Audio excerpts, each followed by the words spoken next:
Bonsoir. Cette année 2018 s'achève finalement sans qu'il n'y ait eu la moindre crise économique, ni même l'ombre d'une crise économique.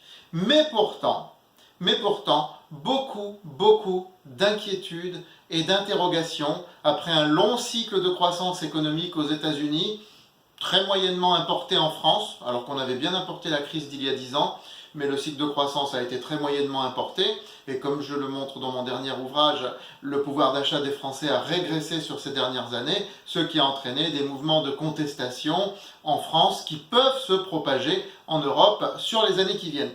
Mais à ce jour, aucune crise économique. Et pourtant, des indices boursiers en très forte baisse partout dans le monde, à part le Brésil et l'Inde qui s'en tirent de manière positive et qui sont des pays ayant leur propre cyclicité différente de la nôtre, tous les indices boursiers mondiaux terminent cette année 2018 sur les genoux.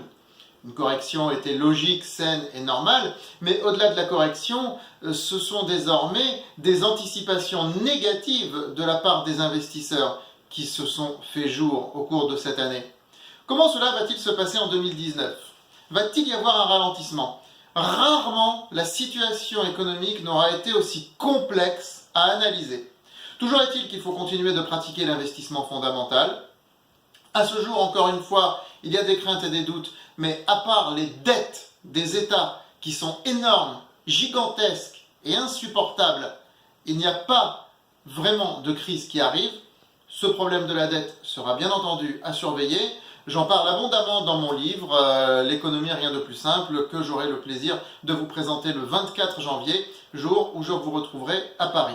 En tout cas, je vous présente tous mes meilleurs vœux pour une bonne, une excellente année 2019, avec des plus-values bien sûr, mais aussi et surtout bonheur, santé et tout le reste.